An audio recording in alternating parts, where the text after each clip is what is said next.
To talk us through the big stories of the day, Peter Barnes, the political strategist, is back with us in the studio. Afternoon to you, Peter. Afternoon, how's it going? Oh, it's all good. It's a busy day. It is a busy day, yeah. We should start, of course, with that arrest of Andrew Mountbatten-Windsor, arrested and is now in custody on suspicion of misconduct in a public office. Were his movements still just a convenience?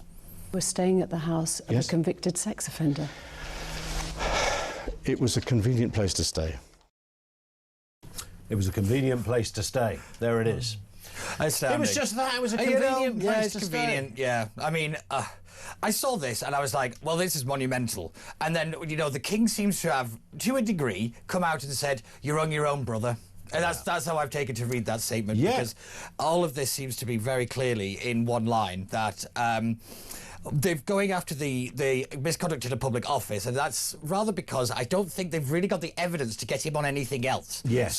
So they've used this particular bit of legislation because it's common law. It's not a strict statute. It's not like primary legislation. So it's always done mainly by judges' interpretation. So there's a lot of flexibility in it. However, the standard is very, very high to hit. So you've got to not just be a kind of a public official, but you've got to have the trust of the public, which is a very specific thing in law. Yeah. And then, you know, you've got all these other little bits of the kind of the process to go through. But I tell you now, the reason they've taken so long is I think they've had to get the ducks in a row, because if you go for Prince Andrew and you miss, I think the public would be absolutely enraged. So everyone is saying, like, why is it taking so long? I think they've had to get everything sorted before they've made a move. Is this a case, though? Because the police have had a lot of criticism over the years for a lot of things around, I suppose, establishment-type areas. They haven't acted fast enough, whether it's on the issue of grooming gangs, whether it's on the issue of areas where high-profile people could have been involved. And they've been accused, you know, fairly relentlessly of not acting fast enough. Some would say this was such lightning speed. And, of course, the police would perhaps say, well, hang on, you know, in order to be able to fulfil an investigation, by definition of the kind of offence that it is alleged to be, you need his phone, you need his computer. So the investigation hasn't really started yet. This is just the start of it, and they might get to the end and go, nothing to see here. Because it could go on for a long time. Oh, it definitely will do, I think, because, you know, Prince Andrew doesn't go down without a fight. But what I will say, though, is I do think this one is rather unique, is because we've had the Epstein files, we have the emails, they have the physical data, and you know, all the evidence and things. So this one's easier to move quicker on, because it is a little more kind of straightforward, because you don't have to do the full investigation, kind of, you know, all the interviews of witnesses and all this kind of stuff. Yes. Because this one has literally got emails with his email on it, and, you know, they've got that side of it. So they can move quicker there. But what happens to you, though? What happened? I mean, there is this potential of life imprisonment. But then I think littering is still technically life imprisonment. Yeah. So I don't know whether anybody ever goes to prison for life for this kind of thing, or what's likely to happen. Does it depend on the level of seriousness of what you might have told somebody? From what I understand, it does seem to be that way, because, like I said, it's not a kind of tick-box statute kind of bit of law, so it's all very up to the judge's interpretation, which is not going to be a good thing when it comes to trying to convince the public that justice has been done, because, you know, it's going to be... We don't exactly love judges at the moment, but I have to admit, I do think I think he will get some prison time. I genuinely do. Wow. I really do, because I think the severity of what we've seen in the Epstein files, particularly just on in relation to his role as the trade special advisor, or whatever the title was, I think it shows a gross misconduct, and it shows a kind of the deliberate pursuit for personal gain, and I think that's the bit that they're going to nail him on. What they've got to make sure is that his role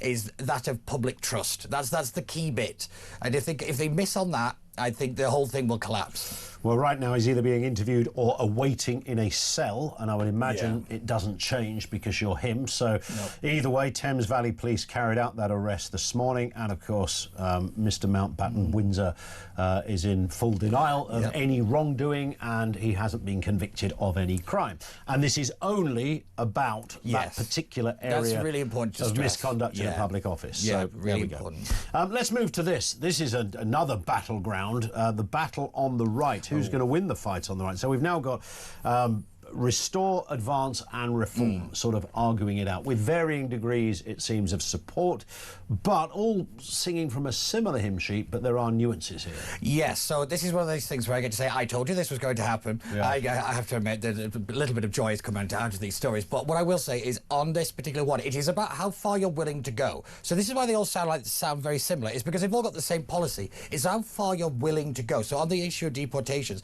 Rupert Lowe has gone to a very far extreme. Nigel Farage has pulled back. The Conservatives are even further back. Advance somewhere in between. Yeah. So whilst they do all sound the same, what you've got to look at is the specifics of each policy that they're putting forward and how they compare.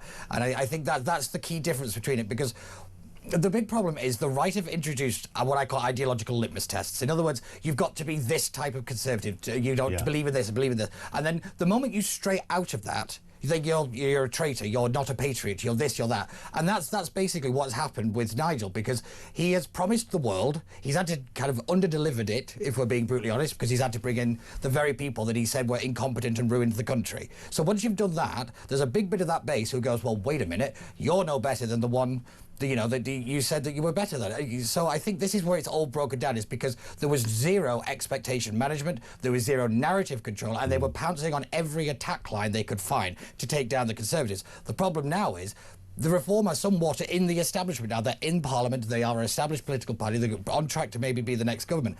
That changes. They're not the outsider anymore. Restore is, and Advance are. They get to then throw it back at Reform, and Reform, I hate to say it, are a little fragile about it. But of course, and it depends how this divvies up. What's fascinating is that forever, obviously, the Tory party were not just the Tory party, they were the nasty party. Yeah. They were the evil party. This is how weirdo lefties described arguably one of the most moderate centre-right parties on the planet, the Conservatives, but that suited them politically. Then that changed, of course, and Reform became, no, it's Reform. They're the real right-wingers, hard right. And the Conservatives look like the Liberal Democrats to some people.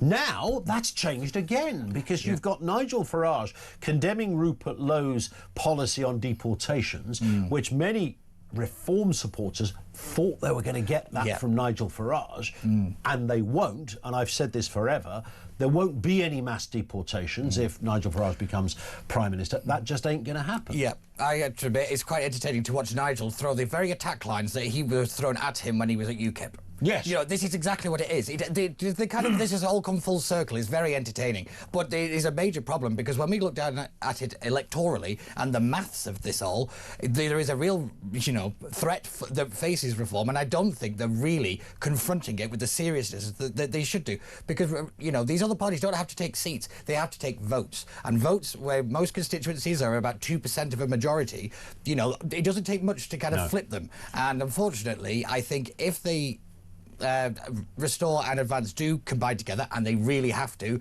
Those two men have to get in a room and agree on something, which is very difficult for the right to do. But if that happens, Reform have to actually start to work to earn votes, because at the moment they've been able to kind of be on a bit of cruise control because there's been no alternative. Now there is a very credible alternative that the Reform base isn't as opposed to as they are the Conservatives. So it's going to be very interesting to see how Reform handle this, because I've said for a very long time that Reform's inability to control the base was always going to be their downfall.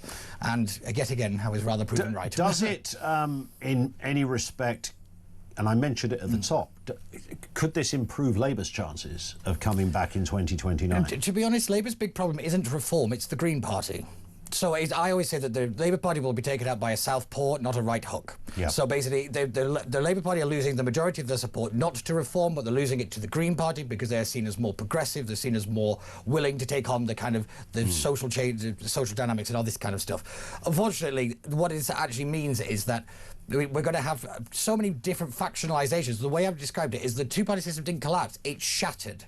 And there's like bits of glass everywhere, and the public has just got to cut itself out left, right and centre, because we're all trying to vie for the same voters who basically just want competency, coherence and clarity. Yeah. That's all voters want. The reason that the Tories and the Labour Party seem very similar is because the public became very similar. The great ideological battles are over. The one thing that people haven't learned from 2024 was that the Conservatives didn't lose because they weren't right-wing enough. They'd lost because he didn't do anything, and when they did try to do something, they made it worse. Yeah. That is why they lost. And, you know, I think this is where Restore and Advance will have a bit of an edge, is because they're very policy-focused, as Farage seems to be very happy throwing, you know, all these defection parties. Well, we will see, and I'm